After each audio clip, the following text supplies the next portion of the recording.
बहू तू ससुराल बेच दे। बेटा तुम्हारे लिए एक बहुत अच्छा रिश्ता आया है। लड़का अच्छा कमाता है, परिवार भी बहुत अच्छा है। हमें लगता है अब तुम्हें भी शादी के बारे में सोचना चाहिए। फिर से वही मम्मी पापा, मैंने आपसे पहले भी कहा था कि मैं अभी शादी के लिए तैयार नहीं हूँ। मेरा फोकस अभी मेरे करियर पर है। लेकिन बेटा हर लड़की को एक ना एक दिन शादी तो करनी ही पड़ती है। करियर के साथ साथ शादी भी जरूरी है। शादी के बाद कर लेना पड़ाई, किसने मना किया है? पापा मैं आपकी बात समझती हूँ, लेकिन मेरी जिंदगी के इस पड़ाव पर मेरा सपना शादी से ज्यादा मेरे करियर से जुड़ा हुआ है। मैं अभी अपने पैरों पर खड़ी होना चाहती हूँ, खुद को साबित करना चाहती हूँ। हम तेरे दुश्मन नहीं है बेटा, हम भी तेरी खुशी ही तो चाहते हैं, लेकिन समाज में भी हमें जवाब देना होता है। लोग तरह तरह की बातें बनाने लगे हैं। 29 की हो चलिए तो बेटा बच्चे तो नहीं रही। लोग हमेशा कुछ न कुछ कहते रहेंगे। 26 की उम्र में हुई थी ना निशा की शादी, क्या हुआ? डिवोर्स हो गया, गोद में एक बच्चा भी है। क्या फायदा हुआ? उसके पापा ने लोन लेकर उसकी शादी की थी, पैसे भी गए और बेटी घर में वापस आ गई, सो अलग। अगर मैं शादी कर भी लूं और बाद में मुझे लगे कि मैंने अपना सपना अधूरा छोड़ दिया, तो क्या मैं खुश रह पाऊंगी? और हमेशा की तरह प्रिया अपनी शादी की बात को काट देती है और रिश्ते को मना करने के बाद रेखा अपनी बहन को कॉल लगाती है। तू पागल है क्या रेखा? तेरी बेटी ऐसे ही तुझे पट्टी पढ़ाती रहेगी और तू मानती रहना। ऐसे कौन सी पढ़ाई कर रही है वो? हिसाब किताब ही करना है ना, करेगी ससुराल जाकर। बहुत काम होते हैं ससुराल में। अगर तेरी बेटी पढ़ाई में इतनी तेज होती तो 23-24 की उम्र में सीए बन जाती। यहाँ तो बच्चे 21-22 की उम्र में सीए बन रहे हैं। मुझे तो लग रहा है कोई और ही बात है। कहीं किसी लव बहू के चक्कर में तो नहीं है वो? जानबूझकर उम्र पार कर देगी कि फिर तुम लोगों के पास कोई ऑप्शन ही ना हो और फिर किसी अलग बिरादरी के लड़के को लाकर खड़ा कर देगी। कोई अकेली बेटी तो नहीं है तेरी प्रिया, उसके बाद भी तो बच्चे हैं, उनके भविष्य का क्या होगा? सिर्फ खुद का सोच रही है वो और तुम सबका दिमाग फिरा रही है और तुम सब हो कि मान रहे हो उसकी बात। आप लड़के वालों को भेज दीजिए दीदी, बाकी मैं देख लूंगी। अब ये लड़की अपने ससुराल की होकर रहेगी। अपनी बहन की बात सुन रेखा इतनी घबरा जाती है कि लड़के वालों को घर पर ही बुला लेती है। प्रिया अपने कमरे में पढ़ाई कर रही थी, तभी रेखा उसके कमरे में आती है। तुम्हारी अलमारी में जो भी अच्छा सा सूट है उसे पहनकर बाहर आ जाओ, लड़के वाले आए हैं। ये क्या मजाक है मम्मी, तुम ये क्या कर रही हो? लड़के वाले आ गए? कौन से लड़के वाले? अच्छा, अपने ससुराल वालों को लड़के वाले कहती हो तुम। सही है मम्मी, तुम्हारे और पापा के बीच का रोमांस ना देखने लायक है। तुम्हारी मौसी ने एक बहुत ही अच्छे घर का रिश्ता बताया है। लड़के का खुद का बिजनेस है, अच्छा खासा कमाता है, परिवार भी ज्यादा बड़ा नहीं है, तो प्रॉब्लम नहीं होगी। तुम भी लड़का देख लो, अगर तुम नहीं देखोगी तो वैसे ही मैं हाँ कर दूंगी। अपनी भोली माँ को अचानक इसी तरह बात करता सुन प्रिया घबरा जाती है। अब उसके पास कोई उपाय भी नहीं बचा था, तैयार होकर उसे नीचे आना ही पड़ता है। अब घबराइए मत, और बेकार में ये सूट पहनने की जरूरत नहीं थी। अगर आप शर्ट ट्राउजर में थी तो उसी में नीचे आ जाती। शादी के बाद लड़की क्या पहने क्या नहीं कोई फर्क नहीं पड़ता, वो घर पर हमें किस तरह से अपना महसूस करवाती है ये ज्यादा मैटर करता है। हैं? मुझे तो लगा आप मुझे साड़ी पहनने को कहेंगे। साड़ी तो मैं खुद नहीं पहनती बेटा, तुझे क्यों कहूंगी। ये साड़ी भी ना मैंने अपनी पड़ोसन से मांगी थी। और नहीं तो क्या बेटा, कपड़े तो ऐसे होने चाहिए जिसमें इंसान को खुला खुला महसूस हो, ये ना लगे कि वो किसी पार्टी में जा रहा है। प्रिया बेटा सभी के पैर छुओ। फिर नाश्ता लेकर आओ बेटा। तुम नहीं आई इसलिए नाश्ता भी नहीं लिया है किसी ने। बहन जी ये सब करवाने की कोई जरूरत नहीं है, हमारे यहाँ लड़कियां पैर नहीं छूती। अरे आज तक मैंने खुद अपने बच्चों और पति को खाना नहीं परोसा, तो मैं आपकी बेटी से ऐसे कैसे उम्मीद कर सकती हूँ। खाना बनाकर रसोई में रख देती हूँ, सबके खाने की टाइमिंग अलग है। अब सबको अलग अलग खाना पूछकर खाना थोड़ी ना परोसूंगी। मेरा भी बुढ़ापे का शरीर है, सबके खुद के हाथ पैर है, सब खुद ले लेते हैं खाना हमारे यहाँ।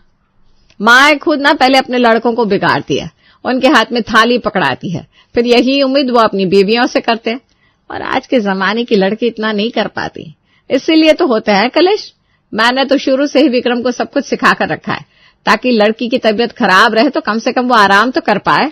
मुश्किल से मुश्किल 2-3 महीने ही मैं ना नुकुर कर पाऊंगी, क्योंकि मम्मी जैसे तैयार बैठी है, फेरे तो वो मेरे करवा के रहेगी, और इससे अच्छा रिश्ता मुझे नहीं लगता कि मुझे मिल पाएगा। हाँ करने में ही फायदा है।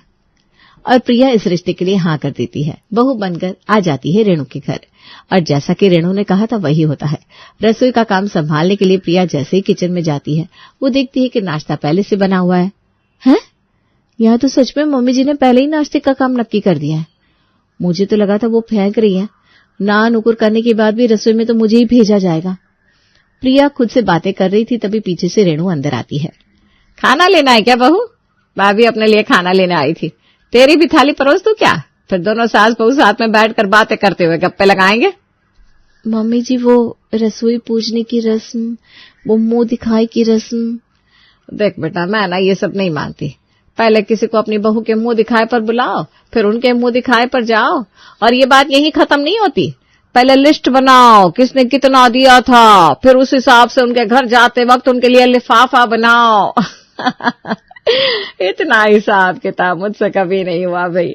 मैथ्स में ना हमेशा मेरे 33 मार्क्स आते थे, जिसमें जैसे तैसे पास हो जाती थी बस। ना ही विक्रम को ना ही तेरे पापा जी को इन चीज का हिसाब किताब रखने की कभी फुर्सत मिली, इसीलिए मैंने ज्यादा अड़ंगे पालने ही छोड़ दिया। किचन का काम तो अब खुद ही कर देती है मम्मी जी, तो ये सब काम मैं कर लिया करूंगी, ठीक है? अरे वाह बहू, ये भी सही है, मुझे कोई दिक्कत नहीं है। प्रिया सुबह आर्टिकल शिप करने निकलती थी, सो रात में घर आती थी। रात को भी वो लौटने के बाद सोती नहीं थी, पढ़ती थी। तो मुफ्त में बैठना उसे राज नहीं आ रहा था।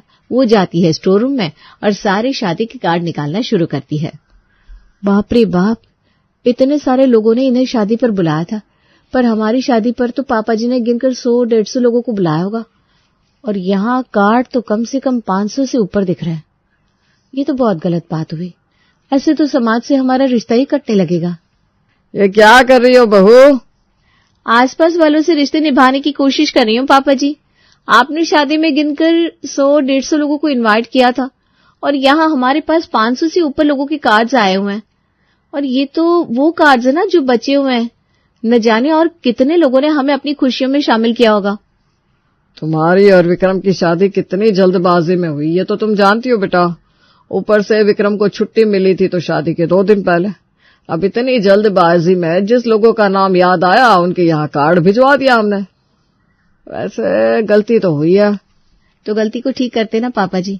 और जिन लोगों ने हमें बुलाया था उन सबके घर मिठाई का डब्बा और कुछ छोटा मोटा गिफ्ट लेकर पहुंच जाते हैं, और वहीं उनसे माफी भी मांग लेंगे। अगर आपके पास टाइम नहीं है तो ये काम मैं और मम्मी जी कर लेंगे। विक्रम अपने ऑफिस के लिए निकल रहा था कि उसके कानों में प्रिया की बात पहुंचती है। उसे भी ये आइडिया सही लगता है। मुझे भी ये ठीक लग रहा है। नाइस नाइस प्रिया, गो अहेड। प्रिया को तो अच्छा टाइम पास मिल गया था, पर बैंड बज गई थी रेणु की। और नहीं चला जा रहा बहू मुझसे। संतोष भाई साहब का घर मेन मार्केट से बहुत दूर है बेटा। गली गली करते हुए भी कम से कम 15 मिनट हमें और चलना होगा। तो क्या हो गया मम्मी जी, चलना तो हेल्थ के लिए अच्छा होता है। इससे आपके घुटनों का दर्द हमेशा के लिए गायब हो जाएगा। चलिए चलिए। और इन लोगों की शादी तो इतने बड़े रिसोर्ट में हुई थी, उनके घर का खाकर आ गए और उन्हें बुलाया नहीं। अच्छा नहीं लगेगा ना मम्मी जी? तेरी सुनकर ही तो सबके घर जा रही हूँ बेटा मैं, पर इस तरह अंदर अंदर पैदल मैं नहीं चल सकती। इतनी सारी गली कुचड़ी में कौन रहता है, गाड़ी बाहर खड़ी करनी पड़ गई। तू एक काम कर, मैं यहीं बैठी हूँ, तू देकर आ मिठाई, जा। तो एक काम कीजिए मम्मी जी, आप वापस जाकर गाड़ी में बैठ जाइए। वापस 1/2 किलोमीटर चलूंगी कैसे मैं? हे प्रभु, ये क्या टंटा पाल लिया मैंने। हर सुबह रेणु नाश्ता करके फ्री होती नहीं थी कि प्रिया तैयार होकर मिठाई के डब्बे बांटने तैयार हो जाती, और करते करते 10 दिनों में ये मैटर तो क्लोज हो जाता है। पर प्रिया की आदत नहीं। अपने कमरे में बैठी प्रिया सोच रही थी कि क्या किया जाए, तभी उसकी पैनी आंखें कमरे के कपबोर्ड पर पड़ती है। एक्स्ट्रा चीजों को जितनी जल्दी माइनस कर दिया जाए उतना ही अच्छा होता है, तभी तो एसेट के लिए जगह बन पाएगी। हमारे कमरे में एक कपबोर्ड तो ऑलरेडी है, और उसमें मेरे और विक्रम के कपड़े आराम से आ जाते हैं। तो फिर ये एक्स्ट्रा कपबोर्ड किस काम के? कल ही कबाड़ी को बुलाकर इस कपबोर्ड को बेच देती हूँ, ये सही रहेगा। और अगले दिन ही कबाड़ी को बुलाकर अपने कमरे के दूसरे कपबोर्ड को प्रिया बेच देती है। बैठे बैठे 5000 आ गए। इसे कहते हैं बिजनेस। ये कैसा बिजनेस हुआ बहू? ऐसे तो घर की सारी चीजों को बेच दोगी तू, करोड़पति बन जाएगी क्या? अरे सारी कहाँ मम्मी जी, बस एक्स्ट्रा चीजों को। जैसे कि हम घर में सिर्फ 4 लोग हैं और हम कोई साथ में बैठकर खाते भी नहीं, सभी तो अपने अपने कमरे में खाते हैं। और साथ अगर बैठना ही है तो सोफा तो है ही, तो ये डाइनिंग टेबल किस काम का? इसे ना मैं OLX पर डाल देती हूँ। क्या? अरे रेणु, क्यों अपनी बहू के काम में पड़ रही है तू? पता चला फिर से तुझे मिठाई बंटवाने लेकर जाने लगी है। नहीं नहीं, इसका ध्यान अगर इन चीजों में रहे तो वही अच्छा है, कम से कम मेरे लिए तो आफत नहीं होगी। और पूरे 12,000 में प्रिया अपने घर के डाइनिंग टेबल को बेच देती है। रात को ऑफिस से विक्रम और दुकान से सुशील वापस आते हैं। हॉल कुछ ज्यादा ही बड़ा नहीं लग रहा, कुछ तो अलग है। क्या किया है रेणु जी आपने? हाँ पापा, सच में हॉल मुझे भी जरा बड़ा लग रहा है। क्योंकि तू अभी तक अपने कमरे में नहीं गया ना, जरा कमरे में जा, कमरा और बड़ा लगेगा। विक्रम अपने कमरे में जाता है और देखता है उसके कमरे से एक कबर्ड गायब है। अरे मेरे कमरे का सामान कहाँ गया प्रिया? जरूरत कहाँ थी हमें उस कबर्ड की, इसलिए मैंने बेच दी 5,000 में। अरे तुम्हें पता है कितनी मुश्किल से वो कबर्ड बनवाया था मैंने, और उसका कलर हमारे फ्लोर से पूरा मैच खाता था। कितना क्लासी था वो। चीज कितनी भी क्लासी हो, अगर वो हमारे काम नहीं आ रही तो वो हमारे लिए सिर्फ और सिर्फ एक लायबिलिटी है, और लायबिलिटी को हमेशा बिजनेस से दूर रखना चाहिए ताकि बिजनेस में एसेट के लिए जगह बन पाए। वो तुम्हारी ये बात है। ठीक है, करो जो करना है। रात को काम करने के बाद विक्रम अपने बिस्तर के बगल के लैंप स्टैंड के पास ही लैपटॉप रखा करता था, पर आज जब वहां वो लैपटॉप रखने जाता है, अब बताओ, जब यहाँ रोज लैंप रहती थी और तुम लैपटॉप रखते थे तो तुम्हें डर लगता था ना कि लैपटॉप गिर जाएगी। अब रखो आराम से लैपटॉप। सो जाओ प्रिया। अपने पति के कमरे की एक्स्ट्रा चीज भेजने के बाद अब बारी थी अपने सास ससुर के कमरे की। फ्री बैठी हुई प्रिया अपने सास की अलमारी को सजाने लगती है। पापा जी तो वैसे 2 ही धोती पहनते हैं, घर में 5 धोती एक्स्ट्रा क्यों रखी है, और वो भी सारी की सारी एक रंग की। और मम्मी जी ने भी बेकार में इतनी साड़ी रख रखी है अलमारी में। इन सबको बेचकर बर्तन ले लेती हूँ, यही सही रहेगा।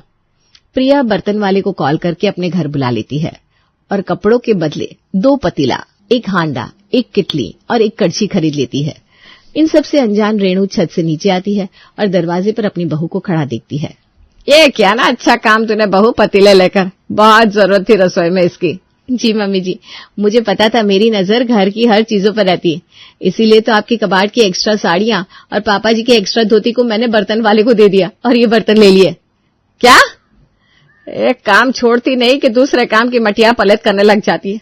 अब बता मुझे, तूने कौन सी साड़ी दे दी उस बर्तन वाले को? फोन कर, उसे वापस लेकर आएगा मेरी साड़ियां। अरे मम्मी जी, अब तो वो निकल चुका, बर्तन वाले से वापस साड़ी मांगेंगी क्या? अच्छा लगता है क्या? नाना, और वैसे भी वो साड़ियां कहाँ पहनती थी आप, इसीलिए भेज दी मैंने। बहुत अच्छा किया बेटा तूने। कल अगर मैंने 2 दिन कंघी नहीं की तो तू कंघी बेच देना और मेरे बाल कटवा देना। मेरी ही गलती हो गई, शुरू से तुझे रसोई में लगा कर रखा होता तो तेरा दिमाग यहाँ वहां भटकता नहीं। अब से 3 वक्त का खाना तू ही बनाएगी, बहुत हुआ। रसोई में जाने से पहले प्रिया दाल, चावल, आटे, सब्जी सभी के भाव को लिखकर एक लिस्ट बनाती है। हे राम, इस घर में 100 रुपए के ऊपर के चावल आते हैं और दाल इतनी महंगी, आटा भी कुछ सस्ता नहीं बचा। पहले तो लोग कहते थे गरीब नमक रोटी खाकर रह लेगा, पर अब तो वो भी मुश्किल लगता है।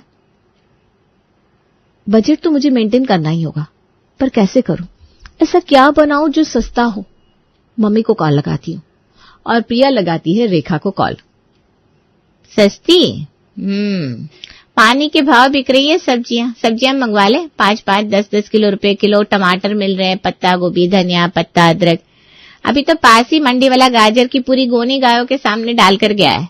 इतनी सस्ती है सब्जियां, क्या बताऊं। हाँ, तो फिर ये सही रहेगा। और प्रिया लेकर आती है बहुत सारी सब्जियां। आज खाने में सबके प्लेट में होती है अलग अलग सब्जियों की 1-1 रोटी और 3-4 वैरायटी की सब्जियां। ये ठीक है, इतनी सारी सब्जियों की स्टफिंग हो गई पराठे में तो न के बराबर आटा लगा है। अब प्लेट लगाती हूँ। प्रिया सभी को एक साथ खाना परोसती है, पर खाने की प्लेट को देखकर सभी शॉक्ड हो जाते हैं। आलू गोभी, करेला, आलू, मेथी, मटर, पत्ता गोभी, इतनी सारी सब्जियां और रोटी 1। हाँ पापा जी, डाइटिशियन कहते हैं रोटी कम और सब्जी ज्यादा। रोटी का मतलब सिर्फ 1 रोटी और ज्यादा सब्जी मतलब इतनी ज्यादा सब्जी? ये क्या मजाक है प्रिया, इतने में पेट कैसे भरेगा? 1 और रोटी ला दो। सबके लिए गिन गिन कर 1 ही रोटी बनाई थी मैंने, रोटियां खत्म हो गई हैं। इतनी सारी सब्जियां तो है, कटोरी भर भर के सब्जियां खाओ ना, सब्जियां अच्छी होती हैं शरीर के लिए। अब जो मिला है खा ले बेटा। नाश्ते के बाद वक्त था दोपहर के खाने का, और दोपहर में प्रिया बनाती है सब्जियों का सूप और जूस। मम्मी जी बन गया खाना, परोस दूं क्या? दोनों सास बहू मिलकर खाएंगे, गप्पे लगाते हैं। और कमरे में ही प्रिया खाना लेकर आती है। ये क्या है बहू, खाना कहाँ है? ये तो तू 1 गिलास में सूप भर कर ले आई है और 1 बाउल में भी ले आई है। अरे मम्मी जी, ग्लास में जूस है और बाउल में सूप, दोनों अलग अलग है। अब आप सोच रही होंगी कि मैंने चावल दाल क्यों नहीं बनाया। चावल दाल कितने महंगे हो गए, सब्जियां सस्ती है ना, इसीलिए मैंने अब सोच लिया है कि इस घर में ज्यादा से ज्यादा सब्जी बनेगी। अपने ऑफिस में विक्रम टिफिन खोलता है और टिफिन में 3 डब्बों में सब्जियां देखकर उसका दिमाग खराब हो जाता है। ऐसे नहीं चलेगा, प्रिया को तो आदत हो गई है एक चीज को छोड़ने की और दूसरे को पकड़ने की। इस चीज का परमानेंट सॉल्यूशन नहीं निकाला तो ये हमें सब्जियां खिला खिलाकर पतला कर देगी। और रात को जैसे ही खाने में फिर से सब्जियां होती है, विक्रम कहता है, ऐसा तो नहीं है प्रिया कि जो सीए कर रहे हैं वो बीच में सीए को छोड़ने के बाद दोबारा शुरू नहीं कर सकते। नहीं, ऐसा कुछ नहीं है, उल्टा सीए तो हम किसी भी उम्र में कर सकते हैं। मेरी तो एक फ्रेंड ने 40 की उम्र में एग्जाम देकर सीए क्लियर करने की कोशिश की है। तो तुम भी वापस से सीए करना शुरू कर दो ना। अरे वाह बेटा, मैं भी यही सोच रही थी। बहू का दिमाग पढ़ाई में रहे वही अच्छा है, रसोई तो मैं भी संभाल सकती हूँ। और शादी के बाद भी प्रिया के ससुराल वाले उसकी सीए कंप्लीट करवाते हैं और सीए कंप्लीट करने के बाद प्रिया ऑफिस ज्वाइन कर लेती है। अपने ही कामों में बिजी रहने के कारण प्रिया अब घर की चीजों को बेचना, खाने में गड़बड़ी करना पूरी तरह से छोड़ देती है।